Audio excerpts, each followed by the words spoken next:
ਸਤਿ ਸ਼੍ਰੀ ਅਕਾਲ ਜੀ। ਅੱਜ ਮੈਂ ਤੁਹਾਨੂੰ ਬਣਾਉਣਾ ਦੱਸੂਗੀ ਇਹ ਵਾਲਾ ਡਿਜ਼ਾਈਨ। ਇਸ ਡਿਜ਼ਾਈਨ ਨੂੰ ਬਣਾਉਣ ਦੇ ਲਈ ਸਿਲਾਈ ਉੱਪਰ 6 ਕੁੰਡਿਆਂ ਦੇ ਹਿਸਾਬ ਨਾਲ ਕੁੰਡੇ ਚਾਹੀਦੇ ਨੇ ਤੇ 2 ਕੁੰਡੇ ਵੱਧ। ਚਲੋ ਜੀ ਸਟਾਰਟ ਕਰਦੇ ਹਾਂ ਆਪਾਂ ਇਹ ਡਿਜ਼ਾਈਨ ਬਣਾਉਣਾ।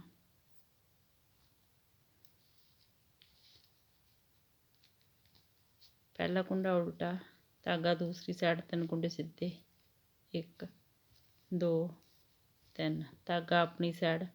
ਇਹ 3 ਕੁੰਡਿਆਂ ਤੋਂ 3 ਕੁੰਡੇ ਬਣਾਵਾਂਗੇ। ਪਹਿਲਾ ਕੁੰਡਾ ਉਲਟਾ ਪਾਉਣਾਗੇ, ਧਾਗਾ ਦੂਸਰੀ ਸਾਈਡ, ਦੂਸਰਾ ਕੁੰਡਾ ਸਿੱਧਾ, ਧਾਗਾ ਆਪਣੀ ਸਾਈਡ, ਤੀਸਰਾ ਕੁੰਡਾ ਉਲਟਾ।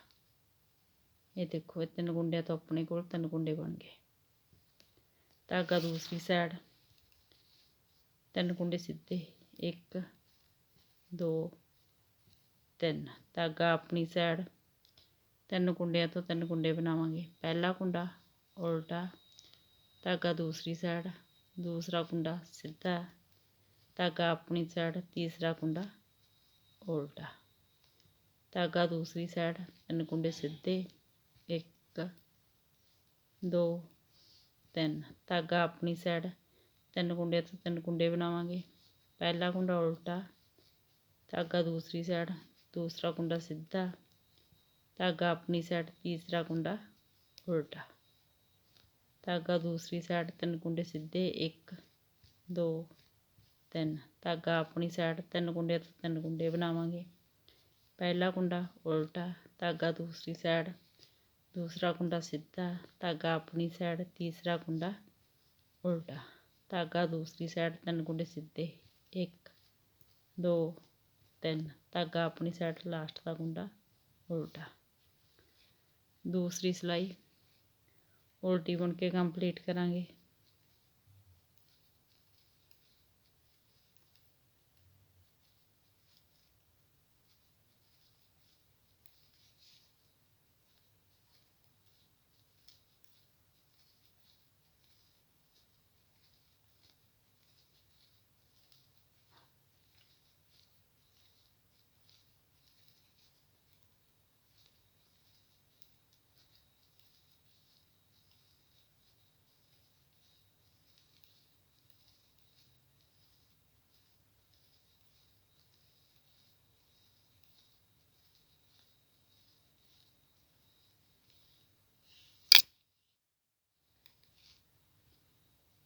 ਤੀਸਰੀ ਸਿਲਾਈ, ਪਹਿਲਾ ਕੁੰਡਾ ਉਲਟਾ, ਧਾਗਾ ਦੂਸਰੀ ਸਾਈਡ। ਤੀਸਰੀ ਸਿਲਾਈ ਸੇਮ ਪਹਿਲੀ ਸਿਲਾਈ ਦੀ ਤਰ੍ਹਾਂ ਹੀ ਬਣੂ, ਪਰ ਇਸ 'ਤੇ ਡਿਜ਼ਾਈਨ ਦੀ ਜਗ੍ਹਾ ਚੇਂਜ ਹੋ ਜੂ। ਪਹਿਲਾਂ ਆਪਾਂ 3 ਕੁੰਡੇ ਸਿੱਧੇ ਬੁਣੇ ਸੀ, ਹੁਣ ਇਹ 3 ਕੁੰਡਿਆਂ ਦੇ ਉੱਪਰ ਡਿਜ਼ਾਈਨ ਆ ਜੂ। ਪਹਿਲਾ ਕੁੰਡਾ ਉਲਟਾ, ਧਾਗਾ ਦੂਸਰੀ ਸਾਈਡ, ਦੂਸਰਾ ਕੁੰਡਾ ਸਿੱਧਾ, ਧਾਗਾ ਆਪਣੀ ਸਾਈਡ, ਤੀਸਰਾ ਕੁੰਡਾ ਉਲਟਾ। ਧਾਗਾ ਦੂਸਰੀ ਸਾਈਡ, ਜਿਹੜੇ 3 ਕੁੰਡਿਆਂ ਦੇ ਉੱਪਰ ਆਪਾਂ ਡਿਜ਼ਾਈਨ ਬਣਾਏ ਤੇ ਇਹ 3 ਕੁੰਡੇ ਸਿੱਧੇ ਆ ਜਾਣਗੇ। 1 2 3, ਧਾਗਾ ਆਪਣੀ ਸਾਈਡ। ਇਹ ਜਿਹੜੇ 3 ਕੁੰਡੇ ਸਿੱਧੇ ਸੀ ਇਹਨਾਂ ਉੱਪਰ ਡਿਜ਼ਾਈਨ ਬਣਾਵਾਂਗੇ। ਪਹਿਲਾ ਕੁੰਡਾ ਉਲਟਾ, ਦੂਸਰਾ ਕੁੰਡਾ ਸਿੱਧਾ, ਤੀਸਰਾ ਕੁੰਡਾ ਉਲਟਾ। ਧਾਗਾ ਦੂਸਰੀ ਸਾਈਡ, 3 ਕੁੰਡੇ ਸਿੱਧੇ, 1 2 3, ਧਾਗਾ ਆਪਣੀ ਸਾਈਡ। ਪਹਿਲਾ ਕੁੰਡਾ ਉਲਟਾ, ਧਾਗਾ ਦੂਸਰੀ ਸਾਈਡ, ਦੂਸਰਾ ਕੁੰਡਾ ਸਿੱਧਾ, ਧਾਗਾ ਆਪਣੀ ਸਾਈਡ, ਤੀਸਰਾ ਕੁੰਡਾ ਉਲਟਾ। ਧਾਗਾ ਦੂਸਰੀ ਸਾਈਡ, 3 ਕੁੰਡੇ ਸਿੱਧੇ, 1 2 3, ਧਾਗਾ ਆਪਣੀ ਸਾਈਡ, 3 ਕੁੰਡੇ ਤੋਂ 3 ਕੁੰਡੇ ਬਣਾਵਾਂਗੇ। ਪਹਿਲਾ ਕੁੰਡਾ ਉਲਟਾ, ਧਾਗਾ ਦੂਸਰੀ ਸਾਈਡ, ਦੂਸਰਾ ਕੁੰਡਾ ਸਿੱਧਾ, ਧਾਗਾ ਆਪਣੀ ਸਾਈਡ, ਤੀਸਰਾ ਕੁੰਡਾ ਉਲਟਾ। ਧਾਗਾ ਦੂਸਰੀ ਸਾਈਡ, 3 ਕੁੰਡੇ ਸਿੱਧੇ, 1 2 3, ਧਾਗਾ ਆਪਣੀ ਸਾਈਡ, 3 ਕੁੰਡੇ ਤੋਂ 3 ਕੁੰਡੇ ਬਣਾਵਾਂਗੇ।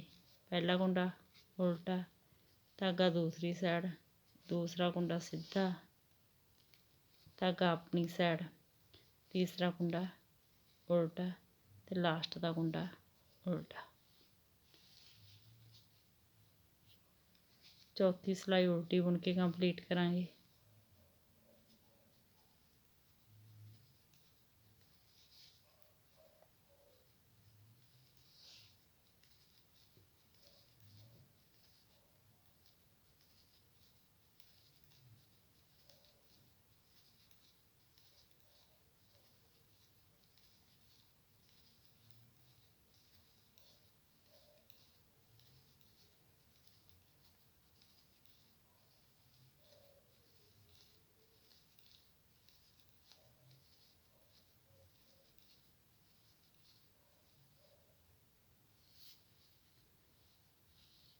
ਇਹ 4 ਸਿਲਾਈਆਂ ਨੂੰ ਬਾਰ-ਬਾਰ ਰਿਪੀਟ ਕਰਦੇ ਜਾਓ ਤੇ ਕਿਸਾਨ ਦਾ ਡਿਜ਼ਾਈਨ ਤਿਆਰ ਕਰਦੇ ਜਾਓ। ਵੀਡੀਓ ਨੂੰ ਲਾਈਕ, ਸ਼ੇਅਰ ਔਰ ਚੈਨਲ ਨੂੰ ਸਬਸਕ੍ਰਾਈਬ ਜ਼ਰੂਰ ਕਰਿਓ ਜੀ। Thank you.